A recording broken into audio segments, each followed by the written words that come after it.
नमस्कार, स्वागत है आपका एसके मीडिया में और आप देख रहे हैं आज की बात। आज की बात में आज हम बात करेंगे हाड़ौती और मालवा की तमाम छोटी बड़ी खबरों के लिए। सबसे पहले एक बात करते हैं टोंक से, जहां टोंक के छान में मरुधर हॉस्पिटल के सौजन्य से निःशुल्क चिकित्सा शिविर का आयोजन किया गया। टोंक 26 मार्च को भारत विकास परिषद के वरिष्ठ सदस्य रजनी सिंह व विनय सिंह ताखर के सहयोग से ग्राम छान में मरुधर हॉस्पिटल जयपुर के सौजन्य से निःशुल्क परामर्श एवं चिकित्सा शिविर का आयोजन किया गया। इस अवसर पर नाक कान गला विशेषज्ञ डॉक्टर पंकज जोशी, हड्डी रोग विशेषज्ञ डॉक्टर दीपेंद्र सिंह, स्त्री रोग विशेषज्ञ डॉक्टर अंजलि, नेत्र रोग डॉक्टर हर्षल टाक का भारत विकास परिषद के सचिव रमेश काला सहित निर्मुष जैन, बाबूलाल राणोली, सजनी चौधरी, प्रहलाद चौधरी, अंशिता चौधरी, भंवर सिंह, किशन गोपाल चौधरी, रमेश मावर, सागर सिंह आदि ने स्वागत करते हुए इनकी सोच की सराहना की। इस शिविर का छान सहित आसपास के ग्रामीणों ने लाभ लिया व आयोजन ताखर परिवार का आभार व्यक्त किया। टोंक से सुभाष सोदा की रिपोर्ट। अब झालावाड़ वासियों को रेलवे आरक्षण टिकट विंडो पर आरक्षण के समय की कमी को लेकर परेशान नहीं होना पड़ेगा, क्योंकि जो पहले टाइम था वो 8 बजे से दोपहर 2 बजे तक का था। अब उस समय में बढ़ोतरी करके सुबह 8 बजे से रात्रि 8 बजे तक का कर दिया गया है। इसको लेकर रेलवे यात्रियों को काफी राहत मिलेगी।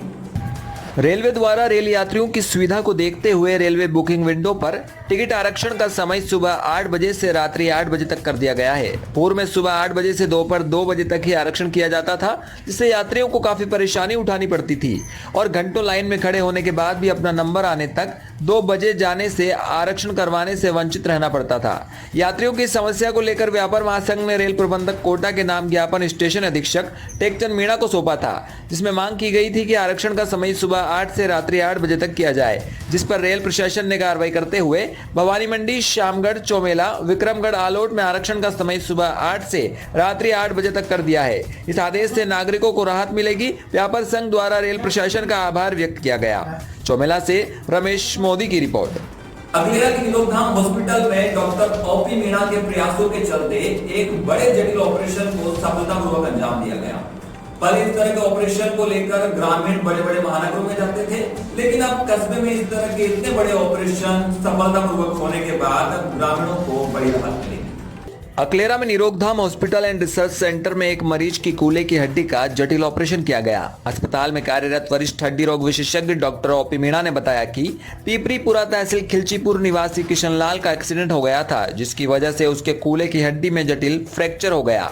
मरीज को गंभीर अवस्था में निरोगधाम हॉस्पिटल में भर्ती करवाया गया था, जहां जांचों से पता चला कि मरीज के कूल्हे की हड्डी में जटिल एसिटेबुलम फ्रैक्चर पाया गया। फ्रैक्चर की गंभीरता को देखते हुए डॉक्टर ओपी मीणा ने मरीज का तुरंत ऑपरेशन किया। मरीज की सर्जरी तकरीबन 4 घंटे चली। ऑपरेशन में एनेस्थीसिया विभाग के डॉक्टर मुक्ता जोशी का भी सहयोग रहा। ऑपरेशन में ओटी स्टाफ जावेद खान, राधेश्याम, धनराज व लीला मालव का योगदान रहा। ऑपरेशन के बाद मरीज बिल्कुल स्वस्थ है। डॉक्टर मीणा ने बताया कि अत्यधिक मांसपेशियों से घिरे होने तथा शरीर के नाजुक और महत्वपूर्ण अंगों के पास होने के कारण इस प्रकार के ऑपरेशन करने में बहुत कठिनाई आती है। ऑपरेशन में खर्चा भी बहुत कम आया है। यही ऑपरेशन अगर अन्य शहरों में ले जाकर करवाया होता तो करीब दुगना खर्चा मरीज के परिजनों को वहन करना पड़ता। पहले ऐसे ऑपरेशन के लिए इंदौर, अहमदाबाद आगे ले जाने की जरूरत पड़ती थी, लेकिन अब यह ऑपरेशन निरोगधाम हॉस्पिटल में भी हो रहे हैं। अकलेरा झालावाड़ से ब्यूरो रिपोर्ट राजकुमार शर्मा। झालावाड़ की धार्मिक नगरी कामखेड़ा में पिछले 14 वर्षों से मंदिर का निर्माण कार्य चल रहा है। इसी को लेकर उड़ीसा के एक शिल्पकार बसंत कुमार शाह की चित्रकारी को देखकर भक्त बहुत प्रभावित हुए और मनमोहित हो गए। झालावाड़ जिले के प्रसिद्ध ऐतिहासिक धार्मिक नगरी कामखेड़ा बालाजी धाम पर विगत 14 वर्षों से भव्य श्री राम मंदिर का निर्माण कार्य चल रहा है, जिसमें उड़ीसा के रूपकार शिल्पकार बसंत कुमार शाह ने बताया कि मंदिर के अंदर विभिन्न आकृतियों की कलाकृतियों द्वारा मूर्तियों का रूप निखारा जा रहा है। वहीं उन्होंने बताया कि अयोध्या तर्ज पर यह राम मंदिर निर्माण कार्य चल रहा है, इसमें आज मॉडल्स के तौर पर एक मूर्ति को चित्रकारी के रूप में निखारा गया। इसी दौरान मूर्ति का रूप कार्य चल रहा था। वहीं धार्मिक स्थल पर आए हुए श्रद्धालु मूर्ति को देख रहे थे। वहीं बसंत कुमार शाह ने बताया कि मूर्ति का रूप देखकर आने वाले श्रद्धालु मूर्ति के दर्शन करते समय भावुक हो गए। श्रद्धालु बोले कि जब इस समय इस प्रकार की मूर्ति को रूप दिया गया, तब रामलला विराजित होंगे, तब उस समय मूर्ति का रूप किस प्रकार से होगा, जब यह मूर्ति एक आकर्षक का केंद्र बन चुकी होगी। मूर्ति को देखने के लिए दूर दराज सहित विभिन्न क्षेत्रों के लोग बड़ी संख्या में पहुंच रहे हैं। कामखेड़ा झालावाड़ से राजकुमार शर्मा की रिपोर्ट। चोमेला में क्षेत्रीय विधायक कालूराम मेघवाल ने क्षेत्रीय दौरा किया, जहां लोगों ने उन्हें बिजली विभाग के जेईएन की शिकायत की। साथ ही लोगों के घरों तक पानी पहुंचाने में गागरिन पेयजल परियोजना पूरी तरह से विफल हो रही है। झालावाड़ जिले के डग विधानसभा के विधायक कालूराम मेघवाल ने चोमेला क्षेत्र का दौरा किया, जहां क्षेत्र की जनता एवं किसानों ने अपनी समस्याओं से क्षेत्र के विधायक को अवगत कराया। समस्या में सबसे बड़ी समस्या बिजली विभाग से संबंधित रही।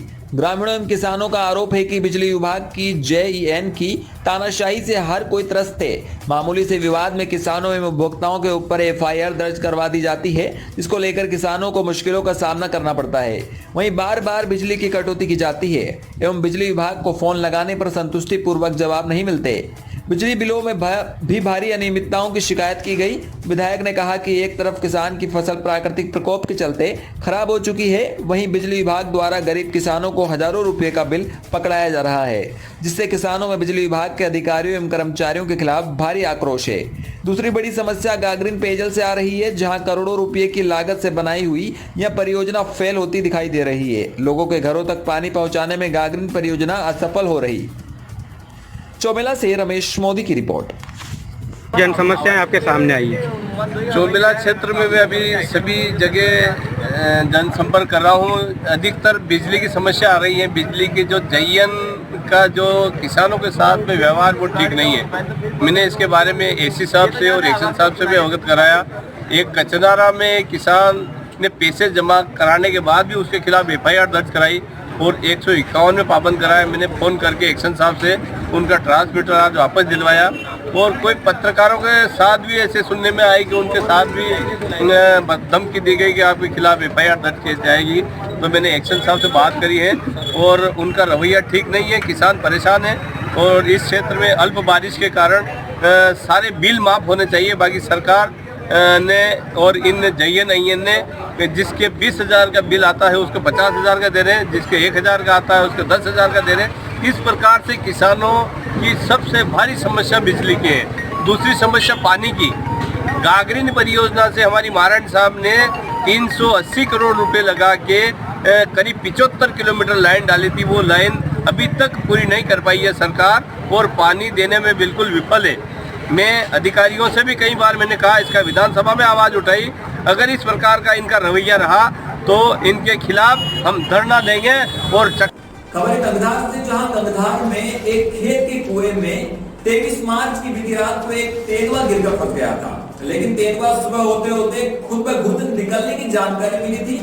लेकिन कहने के लिए इस जानकारी पर आशंका जताते हुए तस्करी की आशंका जनप्रतिनिधियों द्वारा जताई जा रही है, जिसको लेकर आज जनप्रतिनिधियों ने उपखंड अधिकारी को ज्ञापन सौंपा।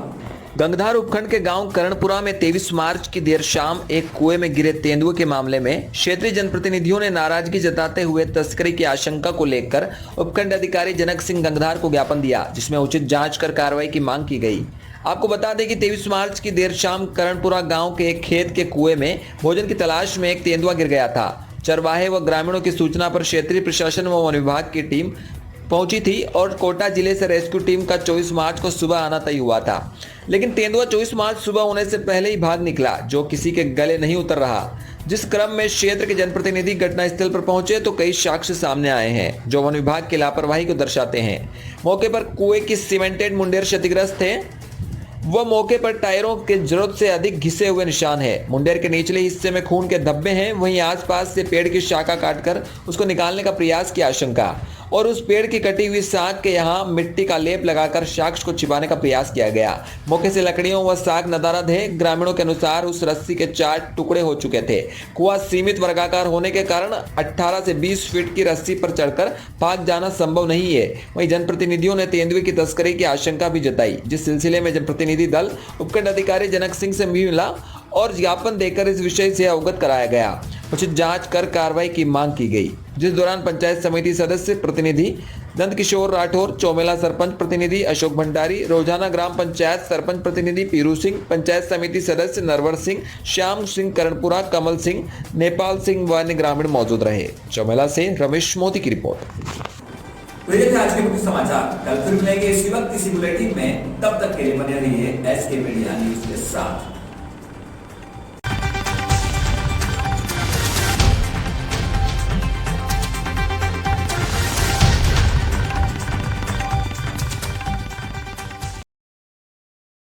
कहा दोनों देशों में बढ़ी है साझेदारी, मिलकर आगे बढ़ेंगे दोनों देश।